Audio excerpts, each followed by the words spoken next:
चौथ्या व्याख्यानात आपले स्वागत आहे. आपण 9व्या आठवड्यात आहोत. आपण या संपूर्ण आठवड्यात फुरियर सीरीजसह सुरुवात केली आहे आणि आजच्या व्याख्यानात आम्ही दोन भिन्न गोष्टी पाहणार आहोत. मला पुन्हा त्याच जुन्या स्लाइडवर फ्लॅश करू द्या की चांगल्या वर्तनासाठी नियतकालिक फंक्शन नियमितपणे फंक्शनसाठी आम्ही फुरियर सीरीज परिभाषित करतो आणि असे दिसते की येथे काय दर्शविले गेले आहे. आपल्याकडे सरासरी मार्ग आहे जो 2 ने I0 ने दिला आहे आणि मग सर्व ऑसिलेटरी भाग साइन आणि कोसाइन टाउ द्वारे काळजी घेतली जातात आणि मला एका वेगळ्या स्वरूपात फुरियर सीरीज लिहू द्या जी आपण बऱ्यापैकी वापरली नाही, परंतु ही फुरियर सीरीज लिहिण्याची एक वैध पद्धत आहे. राईट हँड साइडला माझ्याकडे एक्सपोनेन्शियल्स ई पॉवर I थीटास आणि महत्त्वपूर्ण अशा फुरियर सीरीज विस्तार आहे. आपण पाहाल की हे या n ओमेगावर अवलंबून आहे. येथे मी हे कार्य या ओमेगा च्या जागेत पाहू शकतो, अर्थातच 1 ओमेगा 2 ओमेगा 3 ओमेगा आणि इतर गोष्टींच्या दृष्टीने असतील आणि संबंधित मोठेपणा अँप्लिट्यूड असेल DNS D1 D2 D3 आणि म्हणून सर्वसाधारणपणे माझ्याकडे काही असल्यास NN ओमेगा जो अँप्लिट्यूड DN शी संबंधित असेल तर मी प्लॉट करू शकतो ओमेगा 2 ओमेगा 3 ओमेगा N आणि इतर X अक्ष वर आणि प्लॉट D2 D3 यापैकी 3 Y अक्षावर मूल्ये हा समान वैध मार्ग आहे. तेच फंक्शन सांगताना T चे F इतकेच आहे. समान कार्य सांगताना आपण ते रूपांतरित केले आहे. फुरियर स्पेस किंवा फ्रिक्वेन्सी स्पेस असे म्हटले जाईल कारण आपण X अक्ष पाहू शकता आता फ्रिक्वेन्सीचे बनलेले असेल. असे म्हणू द्या की 1 ओमेगा 2 ओमेगा आणि वगैरे. येथून पुढे आणि अर्थातच D ची मूल्ये प्लॉट केली जातील. कृपया आम्ही पूर्वीच्या एका व्याख्यानात केले होते. जी स्क्वेअर वेव्हची समस्या होती त्या समस्येकडे परत जा. 0 आणि पाय दरम्यान असलेल्या x च्या मूल्यांच्या दरम्यान स्क्वेअर वेव्हचे मूल्य h आणि वजा पाय आणि 0 यांच्या दरम्यान होते. हे फंक्शन वजा h होते आणि नंतर या रेंजच्या बाहेर वजा पाय आणि अधिक पाय दरम्यान त्याने ची पुनरावृत्ती केली. हे नियतकालिक फंक्शन आहे, ही त्याची मूलभूत पिरिओडिसिटी आहे आणि आम्ही या फंक्शनसाठी फुरियर सीरीज मोजली. निकाल आठवता पुन्हा f चे x चा हा सामान्य फॅक्टर 4 बाय पाय आहे आणि जर आपण ते बाहेर घेतले तर ते साइन फंक्शनची सिरीज आहे आणि मी निदर्शनास आणून दिले. जेव्हा आपण प्रथम हे मिळवले तेव्हा पहा भाजक प्रत्यक्षात त्याचे 135 आणि असेच वाढवित आहे. उच्च वारंवारतेसह अटींचे योगदान कमी आणि कमी होत आहे. आता हे फ्रिक्वेन्सी स्पेक्ट्रम म्हणून पाहूया. X अक्ष या 1 2 3 पर्यंत बनलेला आहे आणि म्हणून येथे दिसणारी संख्या आहे. उदाहरणार्थ हे आणि मी अँप्लिट्यूड प्लॉट करणार आहे जे साइन x च्या केससाठी आहे. अँप्लिट्यूड 4 बाय पाय आहे. साइन 3x च्या केससाठी अँप्लिट्यूड 4 बाय 3 पाय आहे आणि असेच असतात. जेव्हा मी 1 च्या बरोबर असेल तेव्हा माझे फ्रिक्वेन्सी स्पेक्ट्रम प्लॉट येथे आहे. आपण पाहू शकता की मी y अक्ष मध्ये पायने 4h पर्यंत एक ओळ काढली आहे. 2 च्या बाबतीत अर्थातच 0 आहे, परंतु 3 च्या बाबतीत ते 3 तासांनी 4h आहे, तर हे या उंचीच्या 1/3 असावे. चला असे म्हणू या की येथे साधारणपणे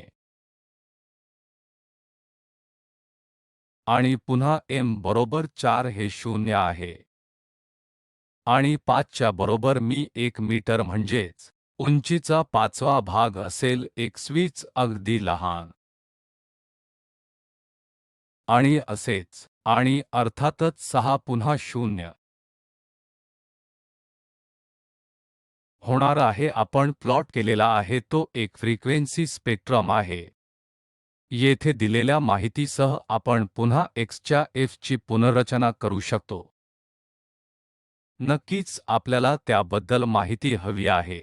आम्ही नुकतीच काढलेली सर्व फ्रिक्वेन्सी त्यापैकी काही, परंतु आपल्याकडे असल्यास सर्व इन्फिनिटीशी संबंधित माहिती फ्रिक्वेन्सीज नंतर आपण OFX ची पुनर्रचना करू शकता. हे माझे पोझिशन स्पेस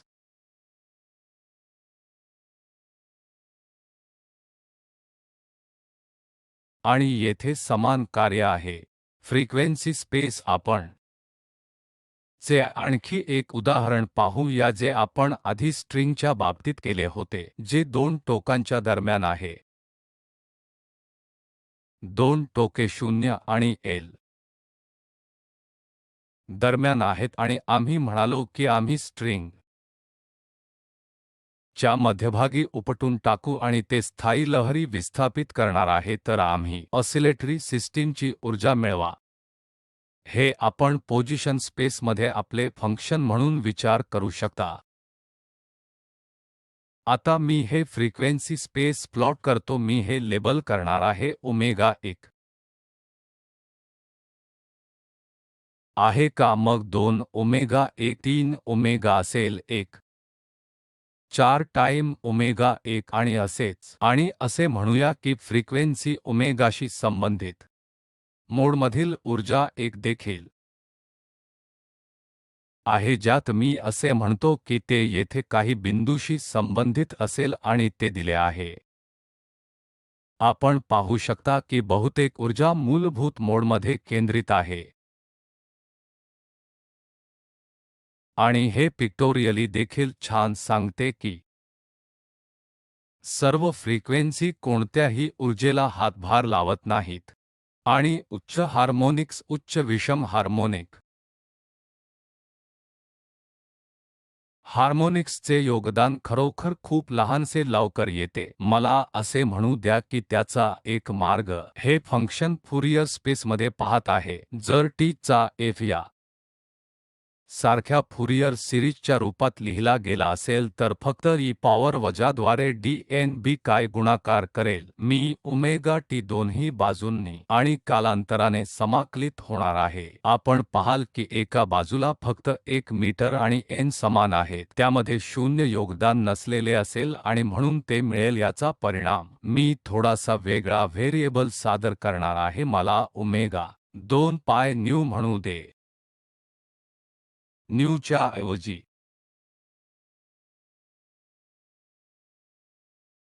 मी येथे बदल करू इच्छितो. मी जे काही केले ते फक्त सबस्टिट्यूट ओमेगा न्यू 1 ने सबस्टिट्यूट करू शकतो. आपण याचा विचार करू शकता की आपली मूलभूत वारंवारता आणि इतर सर्व फ्रिक्वेन्सी आहेत. आपल्याकडे असलेले काही पूर्णांक अनेक म्हणजे n येथे या मूलभूत वारंवारता न्यूचे पूर्णांक गुणक आहे. आता मी इन्फिनिटीकडे टेंडिंगची मर्यादा घेऊ शकेन. हे मला नियतकालिक नसले तरीही सर्व प्रकारच्या कार्ये हाताळू शकेल. आता मी काय करणार आहे ते हे dn सबस्टिट्यूट देणार आहे. या एक्सप्रेशनमध्ये t च्या f साठी माझ्याकडे इतके वर आहे तर dn हा 1 आहे जो या लाल स्क्वेअर कंसात येतो कारण t च्या f मध्ये समाविष्ट आहे e power I omega t. मला असे फरक करणे आवश्यक आहे की असे होऊ शकत नाही फर्म dn च्या परिभाषेत आणि म्हणून मी येथे प्राइम ठेवले नाही. हे महत्त्वाचे नाही कारण टी प्राइम फक्त स्थानिक व्हेरिएबल आहे किंवा बऱ्याचदा डमी व्हेरिएबल म्हणून ओळखले जाईल. आता जेव्हा टी टेंड्स टू इन्फिनिटी तेव्हा टी खरंच मोठा होतो.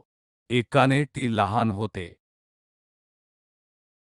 1 बाय टी जो न्यू आहे 1 टेंड्स टू 0 आहे आणि लक्षातही घेतो जेव्हा इन्फिनिटीकडे दुर्लक्ष होते तेव्हा मी लाल स्क्वेअर कंसातील या अविभाज्यांची मर्यादा वजा इन्फिनिटी ते पर्यंत जाऊ शकते. ते वजा टी पासून 2 पर्यंत जात आहेत आणि आता 2 पर्यंत आहे. टी इन्फिनिटीकडे जात असल्याने ते बदलेल आणि टी 1 डी एन होईल. आमच्याकडे हा फॅक्टर एन न्यू येथे आहे. इथल्या घातांकामध्ये एन गुणिले 9 1 आपण पुरेसे मोठे घेऊ शकता जसे न्यू 1 आहे. एक व्हेरिएबल आहे ज्याला मी नवीन साइन म्हणू इच्छित आहे. मी आता न्यूला तुमच्याकडे बदलले आहे. हे एक सतत व्हेरिएबल बनते कारण n हे वजा इन्फिनिटी ते अधिक इन्फिनिटीकडे जाते. त्या प्रकरणात मी ही बेरीज बदलू शकतो. ही इनफायनाईट समेशन येथे अविभाज्यपणे इंटिग्रल करून आता कंसातील क्वांटिटी आमची f न्यू असेल. चला हे वेगळे करूया आणि या प्रकरणात ते लिहा t चे छोटे f खालीलप्रमाणे लिहिले जाऊ शकते जे वजा इन्फिनिटी ते अधिक इन्फिनिटी पर्यंत असेल आणि अर्थातच हे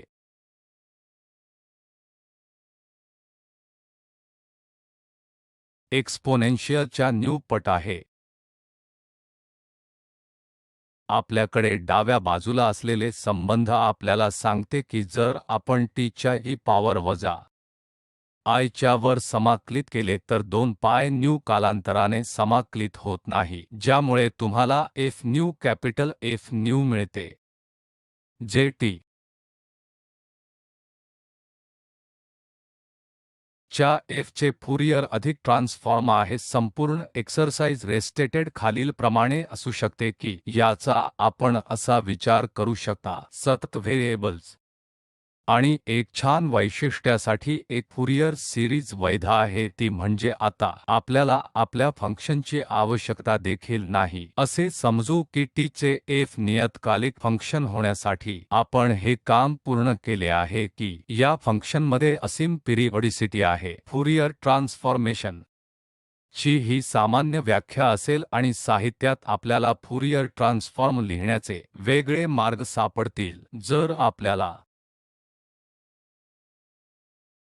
काही सिमेट्री गुणधर्म माहित असतील तर t च्या मूळ फंक्शन f ला माहित आहे की t चे फंक्शन समकार्य देखील आहे. दुसऱ्या शब्दांत वजा t चा f हा t च्या समान आहे. जर या प्रकरणात ही प्रॉपर्टी समाधानी असेल या एक्सपोनेन्शियल फोरियर साइन पार्ट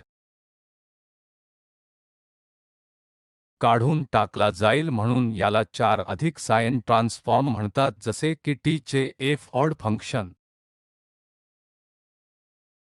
असेल तर म्हणजे वजा t च्या f बरोबर वजा f च्या समान आहे. त्या प्रकरणात आपल्याला फोरियर साइन ट्रान्सफॉर्म मिळेल. अर्थातच मी हा फॅक्टर येथे दुरुस्त केला पाहिजे. हे आता t चे f असले पाहिजे की आपल्याकडे या सर्व व्याख्या आहेत. काही टिपिकल प्रकरणांसाठी कोणत्या प्रकारचे परिणाम देतात ते पाहूया. माझे पहिले उदाहरण म्हणजे ज्याला स्लिट फंक्शन म्हटले जाईल. आपण कल्पना करू शकता की हा आयताकृती फॉर्म किंवा स्लिट फंक्शन टाइम डोमेन मध्ये ट्रान्सफॉर्म केले आहे. मला फुरियर बदल घडवून आणण्याची आणि त्याच फंक्शनकडे पाहण्याची इच्छा आहे. फ्युरियस अप हे किंवा फ्रिक्वेन्सी स्पेस मध्ये हे फंक्शन जे चे f म्हणून परिभाषित केले जाऊ शकते जे h च्या समान आहे जर t 2 ने d पेक्षा कमी किंवा त्यापेक्षा कमी असेल किंवा कदाचित अधिक योग्य असेल जर वेळेची मॉड्यूल 2 ने कमी किंवा त्यापेक्षा कमी असेल तर आता फक्त फोरियर स्पेक्ट्रम मिळविण्यासाठी आवश्यक असलेले सूत्र वापरणे जे आपण नुकतेच फुरियर ट्रान्सफॉर्मसाठी प्राप्त केले आहे. आणि आपण ते करण्यापूर्वी मी हे देखील निदर्शनास आणून दिले पाहिजे की हे कार्य इतरत्र 0 असेल आणि t चे f येथे h आहे, परंतु हे फक्त अरुंद प्रदेशात h च्या समान आहे जेथे मॉड t हा d भागिले 2 पेक्षा कमी किंवा समान आहे आणि इतर सर्वत्र हे फंक्शन 0 आहे. इंटिग्रल स्वतःच 0 वर जाईल आणि हे इंटिग्रल पुन्हा करणे सोपे आहे. आपण इंटिग्रल भागामधून h घेऊ शकता. मी आता मर्यादा बदलल्या आहेत आणि आपण काय करू इच्छित असल्यास मॅनिप्युलेशन काय करावे हे पाहणे सोपे आहे.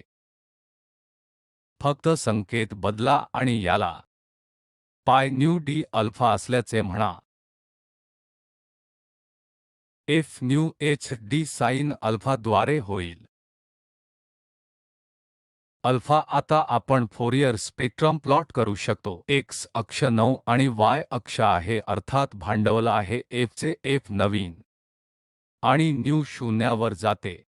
अल्फा शून्याकडे कल असतो ज्याचा अर्थ अल्फाद्वारे साइन अल्फा हा आहे न्यू शून्य च्या बरोबरीचा मूल्य येथे hd आहे आणि 0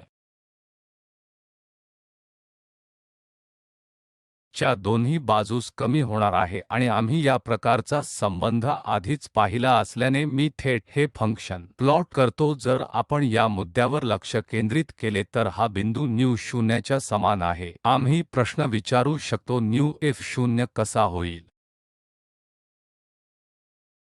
जे d पर्यंत एकाच्या न्यू बरोबरीचे असल्यास होईल तर हे मूल्य आहे 1 ओव्हर d आणि त्याचप्रमाणे हे मूल्य d वर वजा 1 असावे।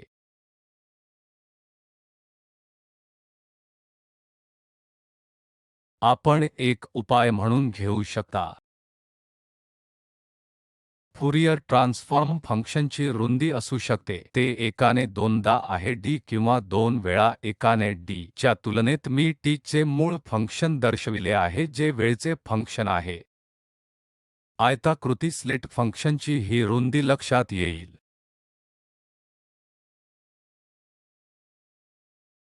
आता जेव्हा आपण फुरियर रूपांतरित फंक्शन पाहता तेव्हा आपण पाहाल की रुंदी प्रत्यक्षात d पर्यंतचे फंक्शन आहे हे या प्रकरणात हे 2 आहे। तर आपले कार्य टाइम डोमेन संकुचित करा ते फ्रिक्वेन्सीच्या डोमेनमध्ये काय असेल ते हे फार विशिष्ट नाही। फंक्शनची ही निवड कार्य करू खरं तर हे अधिक सामान्य सत्य आहे। आता मी स्लिट फंक्शनच्या या फुरियर ट्रान्सफॉर्मचा एक भौतिक परिणाम सांगू दे। अनुप्रयोग म्हणजे सिंगल स्लिट डिफ्रॅक्शन स्लिट विवर्तन हे कदाचित त्यात थोडे अधिक तपशिलाने दिसेल त्यानंतरचा आठवडे परंतु येथे फुरियर ट्रान्सफॉर्म कसे वापरले जाते हे मी फक्त नमूद करू तर समस्या अशी आहे की आपल्याकडे आकृतीमध्ये दर्शविलेल्या एक स्लिट आहे स्लिटची रुंदी d आहे आणि आपल्याकडे डाव्या हाताच्या बाजूने प्रकाशाचा समांतर बीम तुळई आहे आणि असे गृहीत धरतीची तरंग सुमारे आहे ज्याप्रमाणे तिथे आहे रुंदी।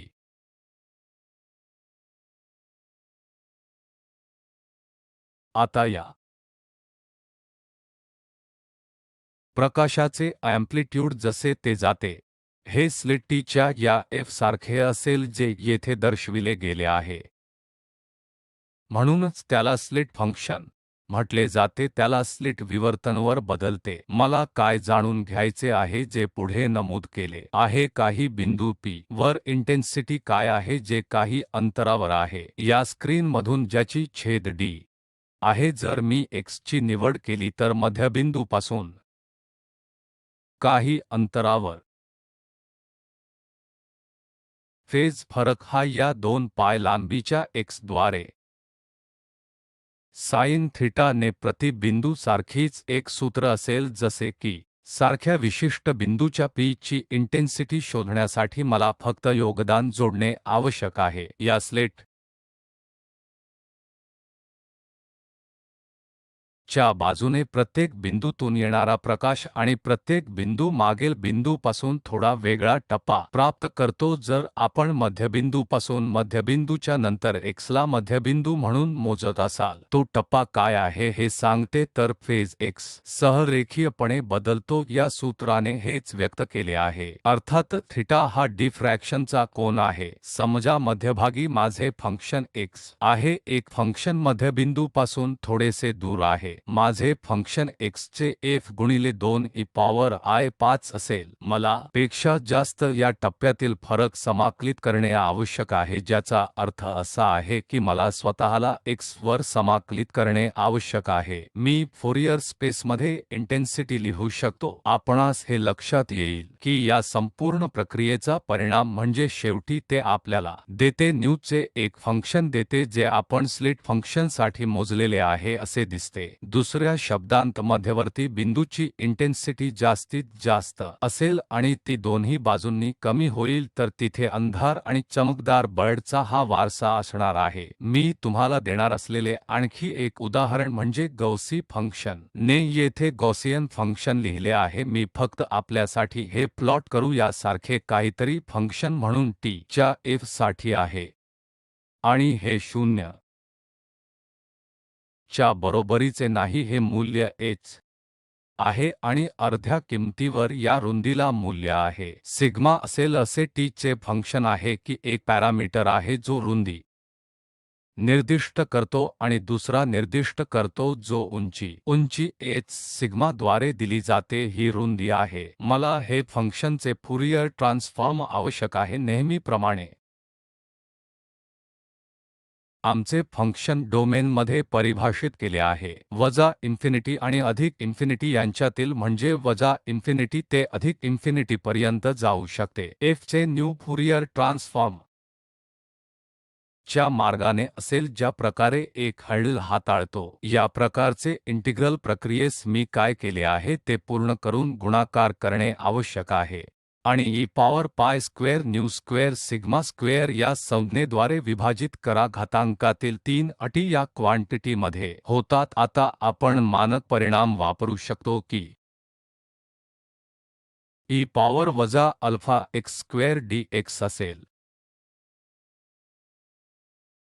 जेव्हा वजा इन्फिनिटी ते अधिक इन्फिनिटी दरम्यान इंटिग्रल आपल्याला अल्फा द्वारे रूट पाय देते. जर मी हा परिणाम न्यूचा वापर केला तर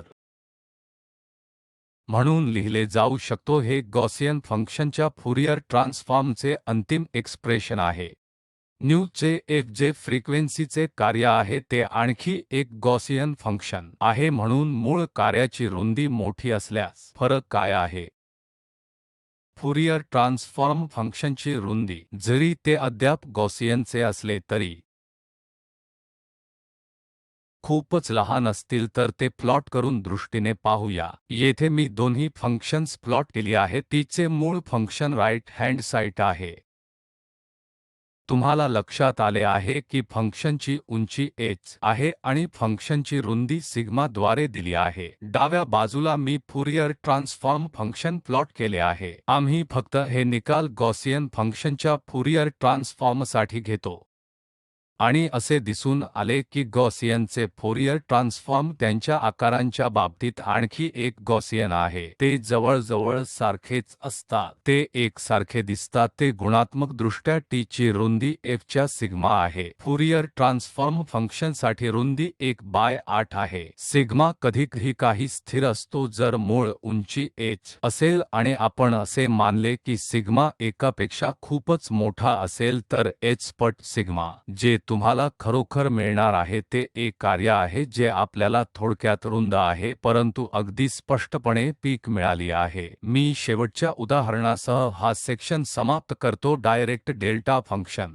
हे शून्याच्या समान आहे. जर x 0 च्या समान नसेल आणि इन्फिनिटीच्या समान असेल तर ते शून्याच्या समान आहे. त्याबद्दल विचार करण्यासाठी आपण कल्पना करू शकता की आपल्याकडे फंक्शनसारखे गॉसियन आहे आणि रुंदी अगदी अरुंद आणि अरुंद होत आहे. जसे आपण पाहिल्याप्रमाणे अरुंद आणि अरुंद होत आहे. उंची वाढते जेणेकरून आपण यासारखे काहीतरी पाहू शकता जेणेकरून आपण आपल्या डायरेक्ट डेल्टा फंक्शनचा विचार करा. या प्रक्रियेची मर्यादा कमी करणे आणि उंची मोठी करणे या प्रक्रियेची मर्यादा आहे. याची व्याख्या dx वर समाकलित केलेल्या डेल्टा x हे एकूण जागेच्या समान आहे. जर मी या फंक्शनचे फुरियर ट्रान्सफॉर्म केले तर जे खरोखर खूप अरुंद आहे. मला असे फंक्शन मिळायला हवे जे अत्यंत विस्तृतपणे एक्सटेंड केले गेले आहे. त्याची रुंदी आहे. मी अपेक्षा करीत आहे की x वजा x 0 चा डेल्टा x 0 च्या या डेल्टाचे सामान्यीकरण आहे जसे की x बरोबर 0 समान आहे. फंक्शन इन्फिनिट आहे आणि इतर सर्वत्र हे 0 आहे. याचा इंटिग्रल x 0 च्या f बरोबर असेल.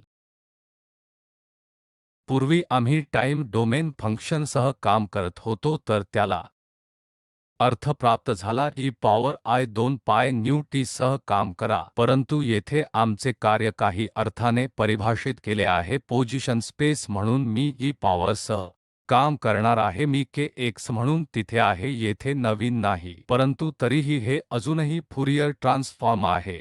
आणि आता जर मी ही प्रॉपर्टी वापरली जी येथे दिली आहे, याचा परिणाम E power I K x 0 तर माझा x चा f हा डेल्टा फंक्शन आहे, येथे मोठ्या प्रमाणात पीक वर आहे x बरोबर x0. आता फुरियर रूपांतरित डोमेन जर मी मॉड स्क्वेअर प्लॉट केला mod square f of k हे एक स्थिर असेल कारण k चे f he power I k x 0 आहे.